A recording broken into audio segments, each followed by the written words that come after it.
Portugal atingiu o maior número de sempre de exportações no setor da cortiça e prevê ultrapassar agora a barreira dos 1.000 milhões de euros. Quase uma década depois da grave crise de 2009, a indústria da cortiça impõe-se como líder mundial. Casca de ouro é a reportagem especial desta noite.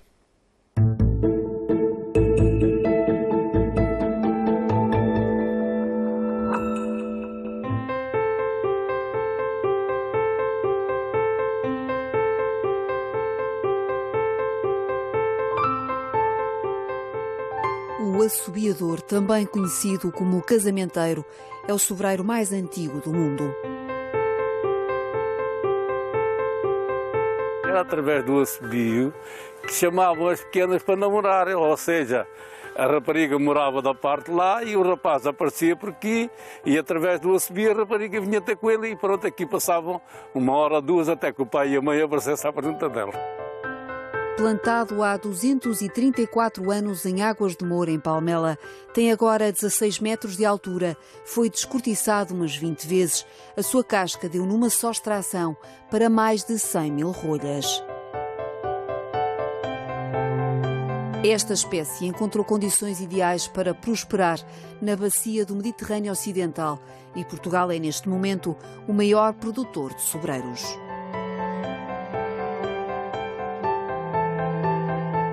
É uma espécie que é autóctone, que está adaptada ao clima mediterrâneo e que, se não for intervencionado, cresce sob a forma de sobreiral, que é, no fundo, um povoamento bastante denso, com muitas árvores por hectare, que é diferente de montado. Tem, normalmente, outras espécies associadas principalmente ao nível arbustivo. Portugal tem à volta de 30% a 40% da área mundial de sobreiro, que é os tais 2 milhões de hectares a nível da bacia do Mediterrâneo. Nós temos 700 mil, mas temos mais de metade da produção. Por razões históricas, porque a indústria também está aqui localizada e é aqui que o sobreiro é usado de forma económica.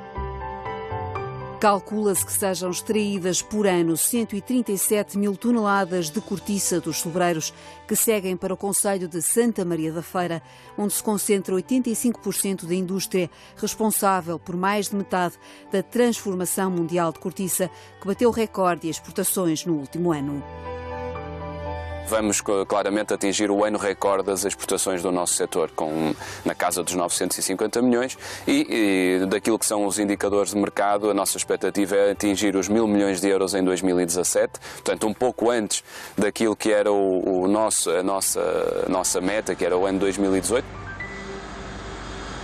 A indústria da cortiça vive anos dourados. Cerca de 670 empresas dão emprego a 9.000 pessoas. A igualdade salarial entre homens e mulheres foi uma conquista recente e os salários base pagos aos trabalhadores estão acima da média nacional, rondam os 750 euros. Mas os últimos 60 anos foram uma prova de fogo nesta indústria, que teve urgência em se reinventar depois da grave crise de 2009, altura em que o mundo pôs em causa a fiabilidade das rolhas para vedar as garrafas de vinho. Fomos confrontados com esse desafio do TCA, do tricloronizol, que infelizmente provocava um defeito no vinho.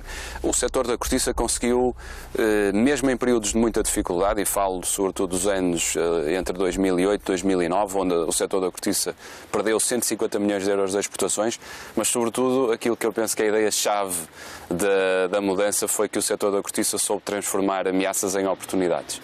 Portugal é hoje líder mundial na produção de rolhas pelas mãos da Corticeira Amorim, com 3.500 trabalhadores e mais de 30 unidades de produção. A Corticeira Amorim produz todos os anos 4,2 mil milhões de rolhas, mas isso é apenas cerca de 60% a 63% das nossas vendas, da nossa produção. Há todo um outro universo de produtos, de aplicações em cortiça. Desde revestimentos em naves espaciais da NASA e da ESA até ao interior de um protótipo da Mercedes, a cortiça tem sido explorada no desporto, no design, na moda e na arquitetura, onde se associa a nomes como Cisa Vieira e Eduardo Souto Moura. Faz história em garrafas de champanhe com 200 anos, descobertas no Báltico, seladas agora com a marca Amorim.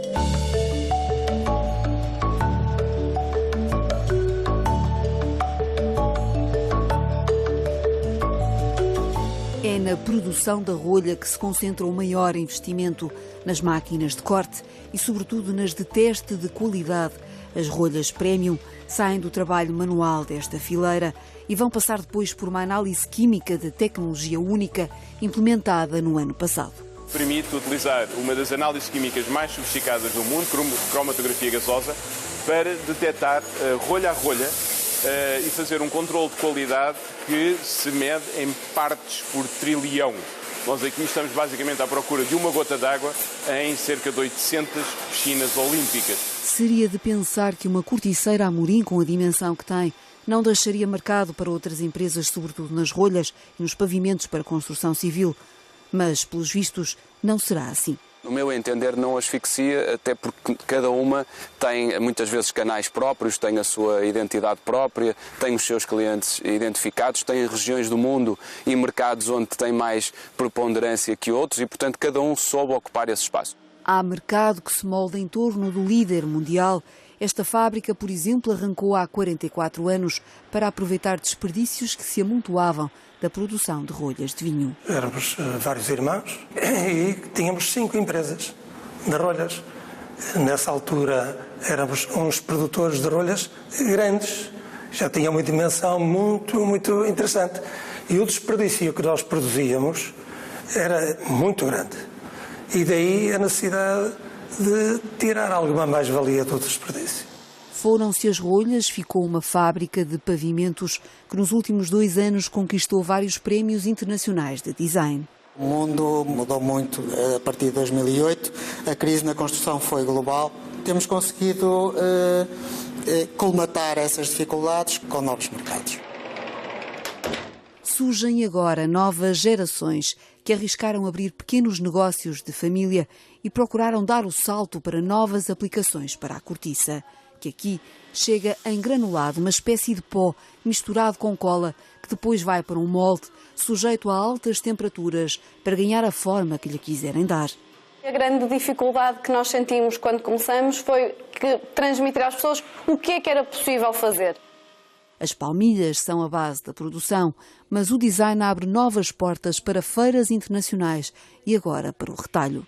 O passo seguinte agora é conseguir chegar às lojas, portanto, a um espaço mais micro, não é? O mercado nacional é um mercado de poucos consumidores.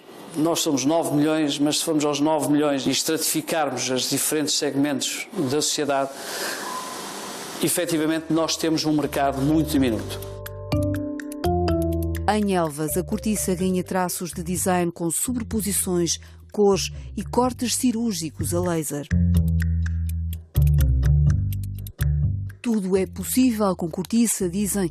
Já fizeram desfiles de moda e agora, a pensar nos turistas, têm puzzles e jogos tradicionais para vender nos aeroportos do Porto e de Lisboa. Uma grande parte do nosso mercado também são os turistas. E muitas vezes nessas casas procuram pequenas ofertas, produtos com um valor mais baixo. Se nós produzimos só produtos, acessórios de moda, muitas vezes o valor não é tão acessível a que as pessoas possam comprar 3, 4 objetos. E a partir daí começamos a produzir produtos a partir de €1, em que colocamos na loja a partir de €1. A cortiça, uma espécie de camaleão das florestas portuguesas, é casca valiosa para a indústria, travada pela produção, que não consegue acompanhar a mesma velocidade de crescimento. Nossa ambição não pode esbarrar por uma falta de matéria-prima para continuar a crescer. Desse ponto de vista, temos que olhar para 2 fatores decisivos.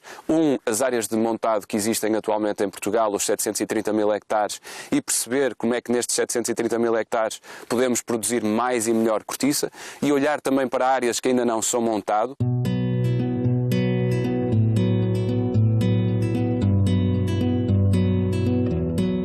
Apesar de Portugal ser responsável por mais de metade da produção de sobreiros no mundo, assiste-se a um progressivo declínio desta espécie protegida, declarada árvore nacional em 2011.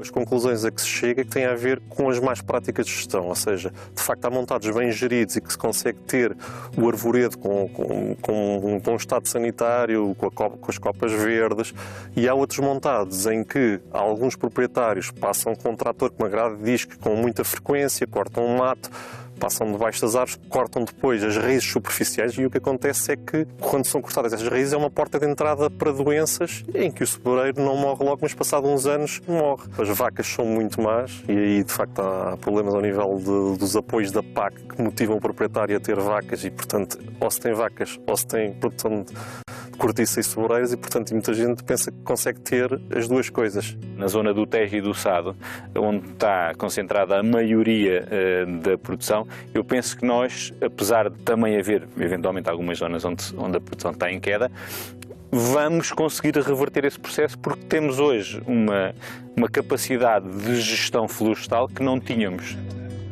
Um sobreiro dá a primeira casca aos 25 anos, rende pouco mais de 7 euros por arroba, 15 quilos. Daí em diante, pode ser descortiçado de 9 em 9 anos, uma arte secular feita entre maio e agosto, bem paga para os homens do machado, profissionais altamente especializados. Estamos a falar de valores na casa dos 70 a 80 euros de jornada, o que em termos do salário médio é um bom salário. Portanto, agora é um trabalho altamente qualificado, se calhar que poderia ter evoluções, ou que já deveria ter tido evoluções, uma vez que é feito como era feito há 100 anos atrás, com um machado e com uma escada, não é? Portanto, esperamos a curto prazo conseguir de algum modo mecanizar a extração da cortiça. Para os produtores proprietários, o tempo de espera para ter lucro é excessivo e, por vezes, dita a divisão de terrenos. Francisco Almeida Garrett, descendente do autor das Viagens na Minha Terra, ousou desafiar a natureza e fez uma experiência com 400 sobreiros que pode revolucionar os ciclos de descortiçamento. Um projeto que está a ser já investigado pela Universidade de Évora.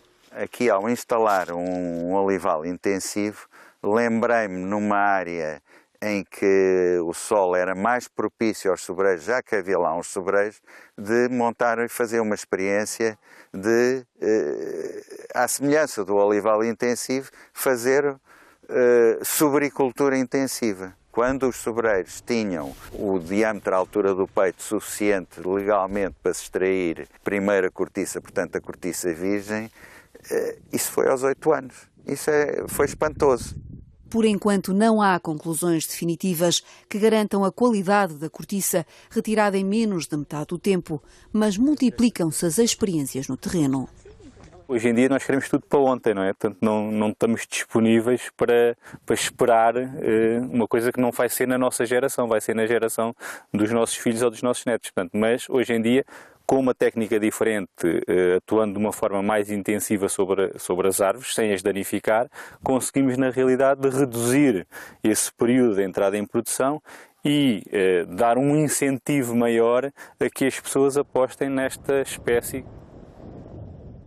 O futuro pode estar aqui, uma vez que é difícil suportar um negócio que só dá lucro ao fim de 43 anos, com a casca mais valiosa, chamada Amadia, paga a 30 euros à arroba, o que dará em média 60 a 90 euros por sobreiro. Não há um número absoluto de produtores em Portugal, serão milhares. A maioria tem uma história para contar, que passa por várias gerações. Assim é na Quinta do Romeu, em Mirandela. Em 1874, um industrial, Clemente Menés, regressado do Brasil, produtor de rolhas no Porto, foi à procura de cortiça. A Quinta do Romeu não existia, ele não comprou uma quinta que já havia, ele comprou parcelas de terra, foram mais de 2.000 e tal escrituras que foram feitas, e não conseguiu comprar cortiça, que ninguém extraía a cortiça, e acabou a comprar sobreiros e comprava terras inférteis, era o que ele na altura procurava. Trouxe o pessoal da fábrica de rolhas para tirar a cortiça, mas não sabiam e estragaram mais sobreiros do que... e não sabiam tirar, não sabia, não é? É uma arte mesmo, requer experiência, precisão e muito conhecimento, então teve de trazer ranhos todo inteiros para ensinar ao pessoal dele e ao local e ao da fábrica como tirar a cortiça. A quinta geração, representada por João Menés, manteve a produção de cortiça, vinho e azeite. Era a intenção dele, era dar que fazer ao pessoal durante todo o ano. E estas 3 culturas que se sucedem ciclicamente durante o ano ainda é a configuração da quinta hoje, é a mesma. Nos 850 hectares de Francisco Almeida Garrett, encontramos ainda gado, javalis e corços. É refúgio de espécies que atraem cada vez mais turistas à herdade de conqueiros em Avis. No ano passado foram 900, vindos sobretudo dos Estados Unidos, Canadá e Inglaterra. Ter todos os ovos no mesmo cesto não é bom, portanto, e o rendimento da cortiça é um rendimento baixo por hectare, quer dizer, é uma falsa ideia saber que tem 100 sobreiros, olha, aquele está à vontade, não é bem assim. So different qualities of cork for different qualities of cork stoppers. A relação entre a cortiça e o turismo está cada vez mais estreita. Esta fábrica de discos para rolhas de champanhe recebeu no ano passado 8.500 visitantes. Cork Factory Tour é simplesmente o programa mais votado, tirando a praia, no interior é o programa mais votado no TripAdvisor, no Algarve. Nós conseguimos, de 10 em 10 minutos, criar o efeito wow no cliente. O efeito tchanã, que já nem é o wow no final, é apresentar-nos então o guarda-chuva e que ainda hoje causa aquela sensação de mas isso é mesmo impermeável, eu posso usá-lo quando chove. Foi esta invenção que deu notoriedade a Sandra Correia. Criou a Pelcor dedicada a acessórios de moda. Teve papel importante na divulgação das vantagens da cortiça pelo mundo. Foi considerada pelo Parlamento Europeu a melhor empresária da Europa em 2011. No fundo, foi uma evangelização da cortiça no mundo que eu fiz. Para o Obama, oferecemos na altura uma coleira para o cão d'água, o Bow. Para Angela Merkel oferecemos uma mala da Summit com a bandeira portuguesa por dentro. E para a Hillary oferecemos também uma outra mala também personalizada. Para a Pink fizemos uma mala em tecido cor-de-rosa, em cortiça e com a imagem dela que eu própria ofereci no concerto em LA, na Califórnia. Regressada às origens depois de ter vendido a Pelcor, a capital angolano, no ano passado, Sandra Correia continua a levar a cortiça ao mundo que a visita na fábrica. No fundo, o desafio é mostrar como é que as rolhas de champanhe não nascem no sebreiro. Eu lembro que houve um estrangeiro que um dia perguntou, mas onde é que, depois de fazer assim, mas onde é que está a árvore com as rolhas penduradas? E não... Quite unexpected, really. You know, every time you open a bottle of sparkling wine, you don't realise what's gone into making the cork. Yeah, it's very good. Well, and it's been fascinating. Thank you so much. Thank you. A cortiça, batizada com o nome de cork na língua universal, gera uma economia de que dependem cerca de 100 mil pessoas no sul da Europa e norte de África. Em Portugal, é matéria-prima que cria mais de 12 mil postos de trabalho, 6.500 empregos sazonais na época do descortiçamento.